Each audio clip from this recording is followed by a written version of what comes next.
Вие се чувствувате како мокно археолошко античко лоби? Во моментот не античко, како моćно можам да се чувствувам лоби на археологијата, значи преисториската, античка, средновековната, па се до 19 век. Сега се чувствувате како фалангата на Александар Македонски? Не е точно. Јас се чувствувам како археолог, кој што ги работи сите периоди, а експерт сум и специјалист за преисторијата. Господине Паско, вие сте од Охрид. Сега во Охрид Александар и Филип ќе ставате или цар Самуил? Не, цар Самуил ќе биде пред Самуиловата тврдина, се надевам, верувам во тоа. Потоа ќе не дават Охригени друг некој да им стапни на нивна почва. Не го сакат ни Филип, ни Александар, Самуил си го сакат. Не, Самуил си го сакаме, потоа си го сакаме покрај Свети Климен да биде Свети Наум, ги имаме Кирил и Методи, Свети Климен, Свети Наум да биде, сакаме да биде Христо Узунов. Толку споменици да не потоните по дезерото? Не, па немаме воопште споменици, само два споменика како ќе потониме во езерото, многу малку споменици има. За да заприличим да не му направиме споменик. Според сите проценки во македонското здравство годишно се влеваат некаде околу 200 милиони евра. Заедно со тоа така наречен фармацеутски сектор станува збор за некаде 350-400 милиона евра. Тоа е всушност таа цифра која ми дава таа толку голема мок на тоа така наречено докторско и фармацеутско лоби во Република Македонија. Господине Топовски, постои ли тоа лоби на така наречени бели мантили? Па мислам дека не постои. Имате некаде повеќе од 5000 доктори или лекари во Република Македонија, тоа е една мокна армија. Па да бе посудам пред 90-тите години, ЦК заседаваше, донесуваше некакви одлуки, ќе се собереа докторите во амфитеатар на медицински факултет. 3 дена ќе се расправа, ќе се клоца, ќе се тепа и ќе донесе став и ги руши одлуките и на генералниот секретар на партијата, и на ЦК, и на други. Денеска Че бевте помокни од ЦК? Беа постарите, јас бев многу млад тогаш и така, ама као сталеш, тогаш беа. Зашто има толку доктори во политиката? Дали тоа значи дека политиката ни е болна? Па, или дали политиката е болна, не знам, ама докторите дека се незадоволни во голем дел од струката. Тоа значи дека здравството не е болно тогаш? Па во голема мера има и тоа. Незадоволство, последно незадоволство со статусот. Толку е тешко докторе да се биде лекар денес во Република Македонија? Па прилично е тешко. Бидејќи знаете кога се земи тоа фармацеутски сектор и здравствениот сектор, некаде околу 400 милиони евра се вртат во тој бизнис во Република Македонија. Значи имаме луѓе кои се богати многу, кои се бават со тој бизнис, и имаме сиромашни лекари, сиромашно здравство. И тоа е парадоксот веројатно. Тоа не е ништо различно од она што е во државата. Полуписмени, неписмени луѓе стана најбогати луѓе. Возат джипови, градат згради, чуда прават.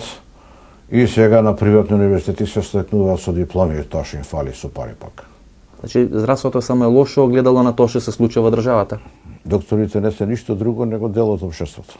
Ако се сеќавате, имаше министри што се фалеа дека ќе апсиме доктори, казнуваме доктори. Да. Тоа е глупости невидени. Значи, ова беше од управата за јавни приходи, бели мантили. Значи имаше нели министр здравство не одзајде од тие другите да им простиш. Нели велеа ке белите мантили или мафијата во бели мантили кои седат секој ден во воденица, јадат, пијат и така натаму, а имат плати од 20.000 денари.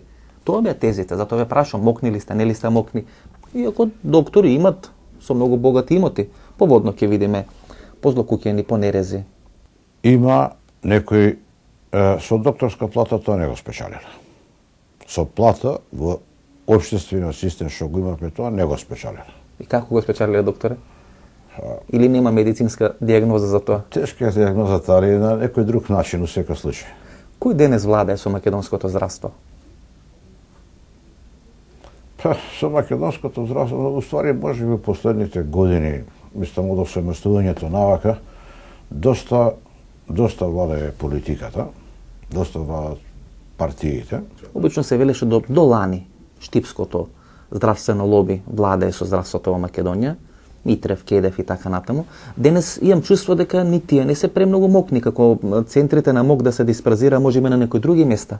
Како да ги кажам, они може, поединци може да бидат блиски до власта, било која, им верува, безпоговорно, некогаш, и во некои работи кои што не се точни, а тие ги користат можеби за своји лични интереси или за тесно групни интереси. Ако ја прашам, има ли мокно лекарско лоби во Македонија? Што вие би ми одговориле? Што значи моќно лоби и за кого? Ако е, јас би го сметал лекарско лоби, докторско лоби, лоби кој се грижи за професијата, се грижи за пациентите и за професијата. А ако има некои групи, поединечни блиски до власта, до секоја власт ќе се пришкамшат ова и да некои своји интереси терат, групни интереси. И не само до власта. Такви може да имат. И не само до власта, до мокните фармацеутски компании.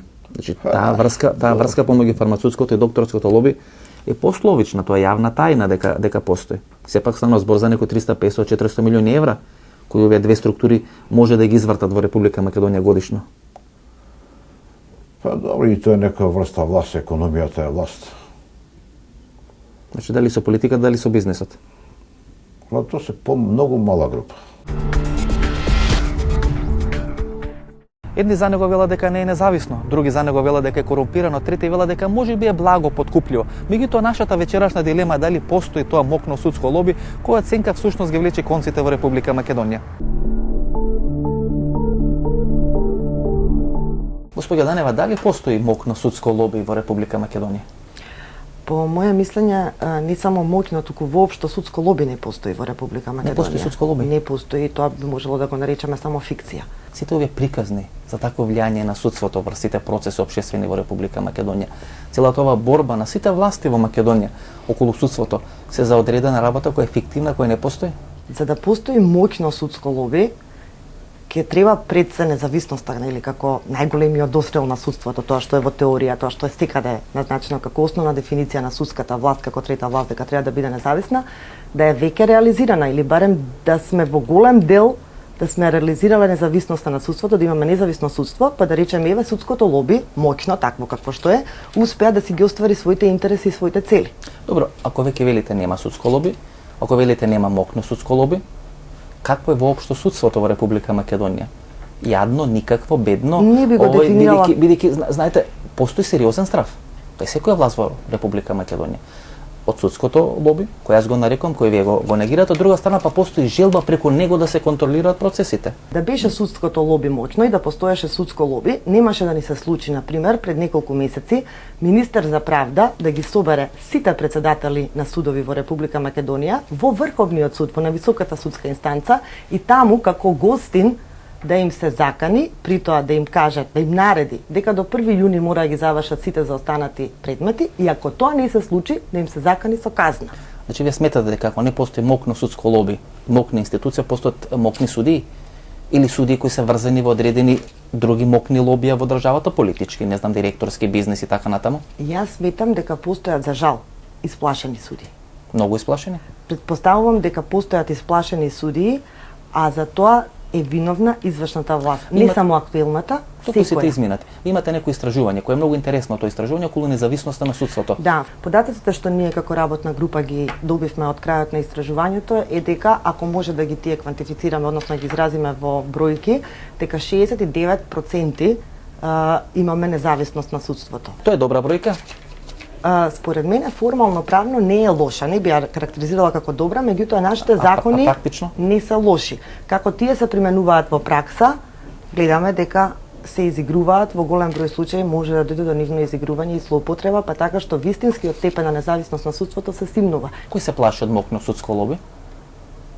Најверојатно оние што сакаат да вршат притисок над судството. Сега, ако тргнеме од тоа дека независноста на судството значи пред се независност на оваа гранка на власта од извршната власт, тогаш значи дека извршната власт сака да има подчинето судство, односно да нема моќно судско лоби. Што мислите?